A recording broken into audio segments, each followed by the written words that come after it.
कहानी का शीर्षक जीवन का सत्य। बुद्ध की एक अमर कथा।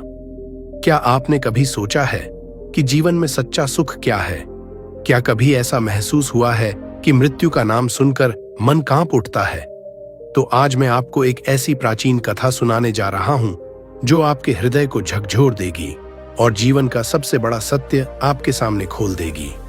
अगर आप सत्य की खोज में हैं तो इस कथा को अंत तक जरूर सुनिए, और अगर यह कथा आपके मन को छू जाए तो बस एक पल निकालिए, लाइक कीजिए, सब्सक्राइब कीजिए और ऐसे ही प्रेरणादायक बौद्ध कथाओं को रोज सुनते रहिए। कथा आरंभ होती है।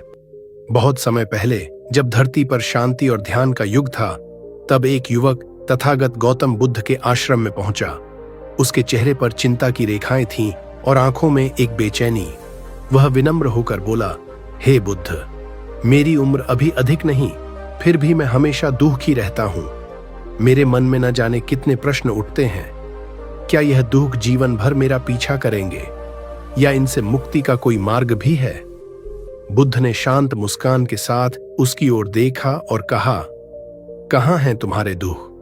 मुझे तो वे दिखाई नहीं देते। युवक बोला, हे प्रभु, दुख तो मेरे भीतर है, आपको कैसे दिखाई देंगे? बुद्ध ने पूछा, तो क्या तुम अपने दुखों को देख सकते हो? वह बोला, हां प्रभु, मैं उन्हें भली भांति देख सकता हूं। तभी एक भिक्षु दौड़ता हुआ आया और बुद्ध के कान में कुछ कहा। बुद्ध ने उस युवक की ओर देखा और बोले, चलो आज मैं तुम्हें जीवन का सत्य दिखाता हूं, परंतु एक शर्त है, वहां पहुंचकर कुछ नहीं बोलना, सिर्फ देखना और अनुभव करना। युवक ने सिर झुकाकर कहा, जैसा आप कहें हे प्रभु। वृद्ध व्यापारी का घर कुछ दूरी तय करने के बाद बुद्ध और युवक एक बड़े घर में पहुंचे। अंदर अनेक लोग मौन खड़े थे। बीच में एक चारपाई पर एक वृद्ध व्यक्ति लेटा हुआ था, जिसके प्राण मानो शरीर छोड़ने ही वाले थे। बुद्ध को देखते ही सबने आदर से रास्ता दिया। बुद्ध जाकर उस वृद्ध के पास बैठ गए। युवक भी पास ही बैठ गया। वृद्ध ने कांपती आवाज में कहा, हे बुद्ध, मुझे ध्यात है कि मेरा समय निकट है, परंतु मरने से पहले कुछ प्रश्न हैं जो केवल आप ही सुलझा सकते हैं। वह बोला, जब मैं बालक था तब जीवन कितना सरल था, ना कुछ पाने की चिंता, ना कुछ खोने का भय। खेल में, मुस्कान में, हर पल में आनंद था। फिर लोग कहने लगे, दूसरों से आगे बढ़ो, अपने भाई जैसा बनो। तानों ने मुझे बेचैन कर दिया और मैंने निश्चय किया कि मैं सफल बनूंगा। मैंने व्यापार खड़ा किया, नाम और धन कमाया। लोग जिन्होंने मुझे ताने दिए थे, वे अब मेरे चरणों में झुकते थे। फिर मेरा विवाह एक संपन्न परिवार में हुआ, संतानें हुईं और मुझे लगा कि यही सुख है। परंतु एक दिन नियति ने सब छीन लिया। मेरी पत्नी इस संसार को छोड़ चली गई। मेरा हृदय टूट गया। मेरे पुत्रों ने मुझे सहारा दिया, पर मन की रिक्तता कभी पूरी न हो सकी। धीरे धीरे वृद्धावस्था आई और आज मैं मृत्यु के द्वार पर खड़ा हूं। हे बुद्ध, अब बताइए, क्या मैं सुकून से मर सकता हूं? क्या मैं जान सकता हूं कि जीवन का वास्तविक अर्थ क्या है? बुद्ध का उत्तर बुद्ध ने बड़े प्रेम से कहा, हर व्यक्ति को अपने बचपन के दिन प्रिय लगते हैं, क्योंकि तब वह वर्तमान में जीता है। ना कोई भविष्य की चिंता, ना अतीत का बोझ।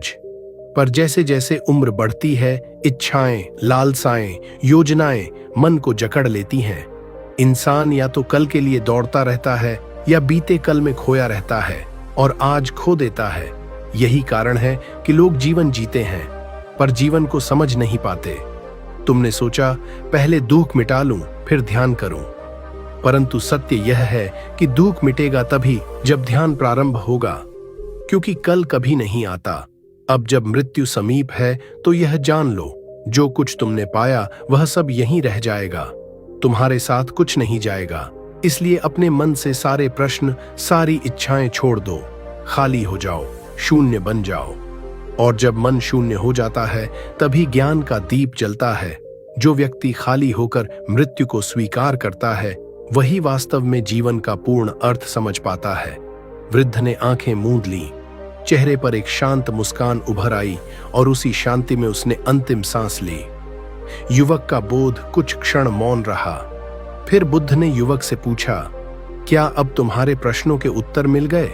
युवक बोला, हे बुद्ध, अब मैं समझ गया हूं कि जीवन में कुछ भी पाने या खोने जैसा नहीं है। सुख और दुख तो आते जाते रहेंगे, पर सत्य की खोज इन्हीं के बीच करनी होगी। फिर उसने पूछा, हे प्रभु, अब मैं ध्यान करना चाहता हूं, पर मार्ग क्या है? बुद्ध बोले, ध्यान कोई विशेष स्थान नहीं, वह तो साक्षी बन जाने की कला है। जब तुम चलते हो, खाते हो, बोलते हो, अपनी सांसों पर ध्यान दो। देखो वह किस नासिका से आती है, किससे जाती है। तुम बस साक्षी बनो। विचार आएंगे, फिर चले जाएंगे। धीरे धीरे तुम पाओगे कि मन शांत हो गया है। जहां सांस है वहीं वर्तमान है, और जब तुम वर्तमान में जीना सीख जाओगे, वहीं से ध्यान प्रारंभ होता है।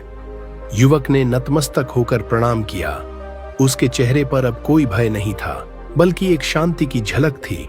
अगर यह कथा आपके हृदय को छू गई हो तो एक सेकंड भी मत सोचिए, लाइक कीजिए, सब्सक्राइब कीजिए और इस ज्ञान को दूसरों तक पहुंचाइए, क्योंकि शायद किसी और की जीवन यात्रा भी आज से एक नया अर्थ पा जाए।